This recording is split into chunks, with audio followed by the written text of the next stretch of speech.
Today, we're going to be reviewing an artist's album that I'm really excited for. Freddie Gibbs, Freddie Kane, Freddie Corleone's Freddie. So if you don't know Freddie Gibbs, he is a very skilled and very underrated rapper. If you haven't heard of Freddie Gibbs, the album he's probably the most famous for at the moment is his album Pinata that was produced all by Madlib for the most part. It's an iconic album. It's a 10 out of 10 album. I love this album. It's partially why my channel / my profile is called The Pinata. Following up the release of Pinata, he also released Shadow of a Doubt, which was also another solid album. And he also has like Cold Day in Hell, Babyface Killa, and several other albums. But real quick about Freddie Gibbs, he's been grinding in the rap game for a while. Quick summary of his career. His manager at the moment, Ben Lambert, aka Lambo, and him have been spearheading like ESGN Records, and they've been doing it all on their own, and I think they're doing a great job. Especially, you can just tell from the marketing for this recent album, it was fantastic. Freddie's really funny, and they came out with this short promo piece that blew up, and a bunch of people were sharing it, like Questlove, Erykah Badu, Joe Budden, 2 Chainz. So shout out Lambo. So this is the follow-up to his last project, You Only Live Twice, which came out in a very short amount of time. And with this project, he's taken his time and released it in order to keep fans satisfied until his second album with Madlib that we know it might be titled Bandana. But yeah, let's get started with Freddie. The first track is gonna be Wait, and it's produced by Rich Gaines and Dupree. So here we go.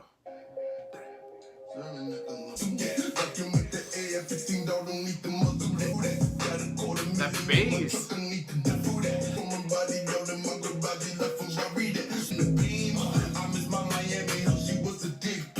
So that was the first track, Wait, produced by Rich Gaines and Dupree. Freddie's back to bringing back his usual motif of dealing coke and, you know, pushing weight, pushing a lot of drugs. And he's talking about, got that blow from my Dominicano. And he pushes so much coke, he goes to as far as to call himself Freddie Kane or Freddie Corleone. Like he's basically like the Don Corleone of dealing cocaine. But you can get that vibe from this song and the lyrics and everything. Strip lots of pasta like a mobster, I make truffle that. He fits so many great bars in just one song that it makes mumble rapper songs nowadays seem very bare. There's really good lyrics, I really like them. I really like the lyricism in this song. I really dig the beat, like the boom and bass, it's like pushing weight. Oh, it's so catchy, it's a vibe. We're gonna move on to the next song, Automatic. Yeah.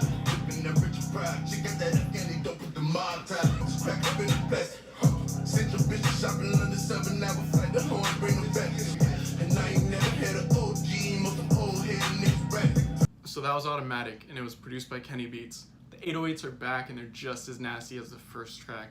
Like, you can really hear it. I feel like my speaker can't handle it, really. I wish I had bigger speakers because you can just really hear the boom in this song. And Freddie's cadence and flow and everything are just so slow and sinister. Automatic, he's kind of referencing all these cars he owns now because of how much money he's making in the rap game, just from selling drugs too. He talks about Porsches, he talks about the GTR, Benz, fully automatic. He talks about getting sucked off in an automatic. It's kind of hard getting sucked off on stick. He's talking about wrapping up drugs. Again, bringing up that motif of dealing cocaine. A good song, I like how sinister it is, but it's not as like party friendly, I guess, as Wait was. Good, so far 2 for 2 for Freddie. Let's move on to the next song, Death Row featuring 3 Greedo. Yeah.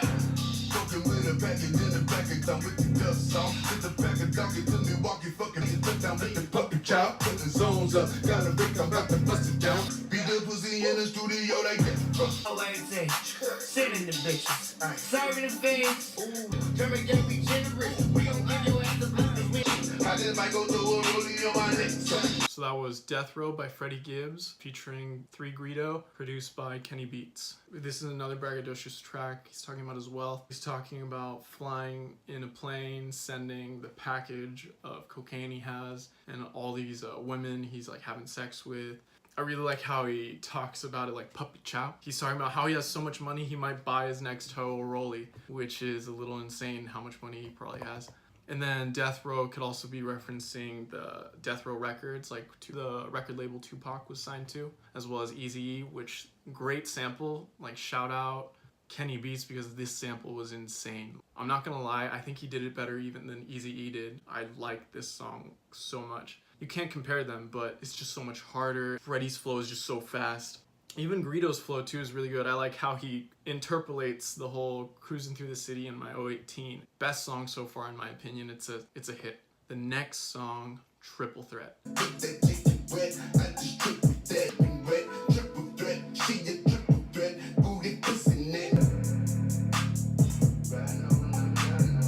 So that was Triple Threat by Freddie Gibbs, produced by Eric Instrumentals Sandoval, Rich Gaines, and Dupree.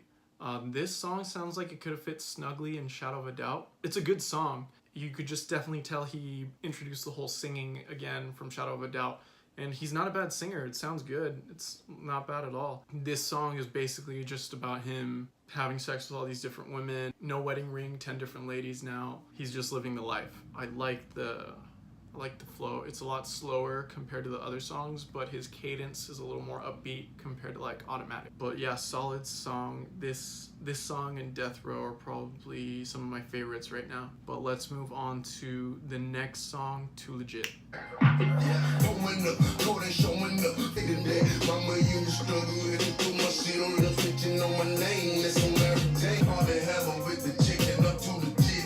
So that was Too Legit by Freddie Gibbs, produced by Rich Gaines. The production was a little different compared to the last tracks. I liked whatever sample that was. It says it samples My Life by Mary J. Blige. It changed up the sound for sure. It's not a instrumental I've ever heard Freddie on before. I think he does good with that. Like, he just pairs really well with like moody vocals, like Sade's type vocals, like Mary J. Blige, for example. I think him and those like croons just match really well. Like his gritty rapping with like a soft croon, it makes a good song. My only gripe with this song is that the subject matter is getting a little redundant here. Although the instrumental has changed, Freddie again is still talking about, you know, dealing cocaine. And if you know Freddie Gibbs, the motif of drugs is ever present because the dude was a drug dealer. So it's almost like a give and take. He's a great rapper, great cadence, great everything, but you have to be aware that it was his life. He like dealt all these drugs, so of course he's gonna bring it up, how successful he was and how he was in the game, and talk about his experiences and bring him up a lot in songs. So it's just something that you have to be prepared for. So I'll give him, you know, that leeway, but it does get a little redundant at times. It's still a good song, but probably not as strong as the last 4 tracks, just because of the subject matter for me has been getting a little redundant, and I have to be a little critical here. Let's move on to the next song, LFM Interlude. Here we go.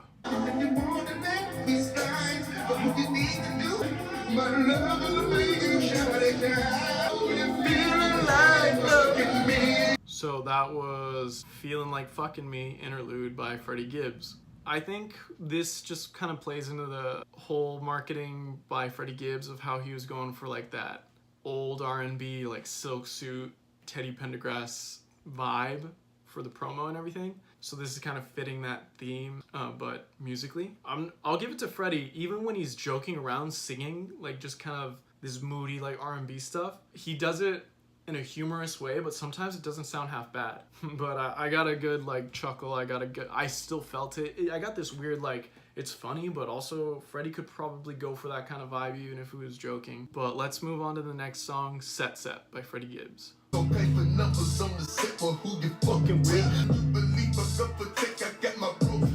Got expensive taste, won't even take it from a proof. So that Christian pop them. Ain't no finish, no weapon, my nigga, I beat the chop. Got an ice a nigga, so I swipe a nigga, put the random choppers on a Visa card. Holding the chest, pull up on the set, doop doop. So far, Freddie has made some really heavy 808 bangers, and Set Set is definitely in that lineup so far. This was produced by Kenny Beats. This is a song you could play in your car. I really like the chorus. I really like the hop out, pop up, pop pop, Fruit Loops, doot doot. I really like the rhyme there. He's kind of calling out all these fake people flexing for the gram that are, I guess, part of sketchy dealings, because like if you ever bought a chain back from a robber, you a fuck boy. Putting duct tape on the whole fan, flexing for the gram, get you touched boy. So he's talking about these basically these pseudo gangsters or these pseudo hard life kids who are just flexing for the gram, who want people to believe they lead a certain lifestyle when they don't, because they aren't ready for the dangers. If you keep faking this, you're gonna end up dead, is the vibe I'm getting from this song. This was a banger, not gonna lie. Again, it's up there with Death Row and Triple Threat.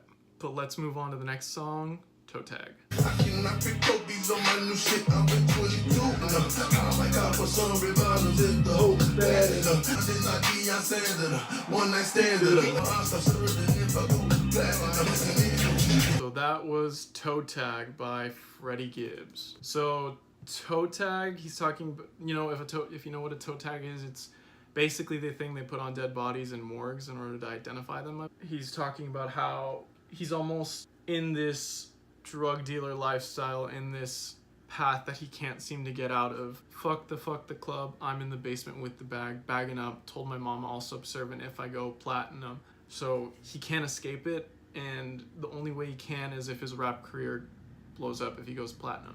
This sentiment might actually hold some truth, and it's a little dark, and you can get that vibe from the instrumental. Again, it's another banger. It's really dark, really sinister. I like the down. I don't know what the down, the dark drones in the background. I like the guns with silencers, and I like how he's talking about my cop her some red bottoms if the hoe bad enough. Although the life he leads is dangerous, the rewards almost make up for it, I guess. He's having sex with these foreign women, he's able to afford red bottoms for his hoes, etc. So it's just another motif of his wealth. But so far the vibe I'm getting from this song is a banger. Check it out. So let's move on to the next song, FBC.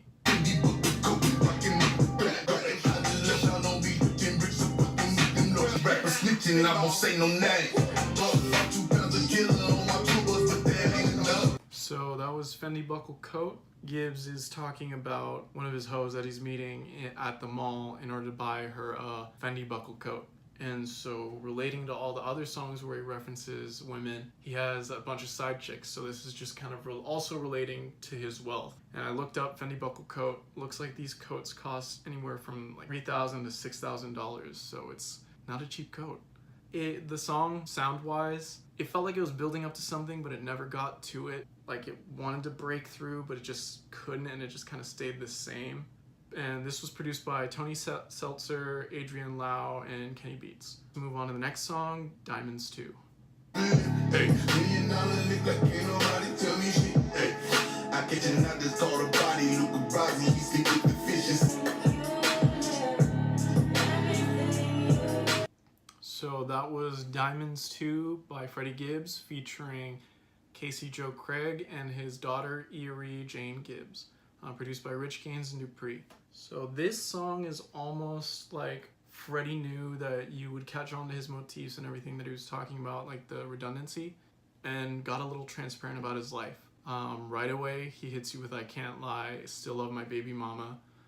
So he has a daughter, but him and the mother aren't together, it sounds like. It sounds like they're separated, or, you know, it's just the relationship didn't work out. And so in contrast to him bragging about having all these hoes, he's saying that he still has feelings for his baby mama, which is it exposes Freddie Gibbs and makes him sound more vulnerable compared to this braggadocious, wealthy, untouchable, hardened rapper. I think this song was needed in order to contrast the album and in order to almost to hit you with that left hook where you realize Freddie Gibbs has demons, but he's also trying to cope with some shit as well. Because he's talking about how he still gets high on prescriptions, how he's trying to deal with it with sex and everything. But aside from the lyrical content in this song, Freddie, I think, has recognized instrumentally and sound-wise that him and a really good vocalist match really well, because the gruffness of his voice and the smoothness of a vocalist's voice just kind of go together like lime and salt on a burrito. I also liked how he had his daughter on here harmonizing at the end. He's always been very vocal in his songs and as well as on social media about how much he cares about his daughter. So yeah, this was definitely a much needed like palate cleanser, I guess, Freddie. What did I think about Freddie? I think for a 10-track long album, he has hits on here. He has bangers. He has songs you can play in your car. He has songs you go to the gym to, songs that'll hype you up. My only problem is the redundancy of the themes and motifs. But again, as I said before, if you're listening to a Freddie Gibbs song, these are things to be expected. There were a few songs that just kind of didn't like have high points. They were just okay. So for example, FBC, and I think it was Too Legit, and Wait kind of left me like, there just wasn't a high point that I was looking forward to. It just kind of went on. On the contrary though, Automatic, Death Row, Triple Threat, Set, Toe Tag, even the songs I said were okay are still listenable. Like Wait wasn't that bad, but I didn't like Too Legit or Set. But if I was to give this album a rating, I honestly would give it a 7. I'd give it a 7 out of 10. As I explained earlier, he's got hits on here, and they go hard. Like the 808s are booming. Freddie's cadence he's hungry. It's been a while since I've heard Freddie like this. Like he's gained his confidence back after the whole ordeal that he explains in You Only Live Twice. So it feels like it really is Kane season. And that has me excited for the next album because who knows how long he's been sitting on this, or he's probably been working on it just as hard as Bandana, and this is still great. Definitely suggest check out Automatic, Death Row, Triple Threat. I'm looking forward to the next album. I really can't wait for Bandana. If Freddie Gibbs is watching this, shout out Freddie Gibbs. Fantastic album. Looking forward to the next one. You know, I still play Pinata to this day, Shadow of a Doubt, all your songs. Thanks for listening. I really appreciate it. Gonna have the Georgia Smith review soon, and I'll have a few other videos coming out soon. So again, thank you for watching. I hope you guys have a good day.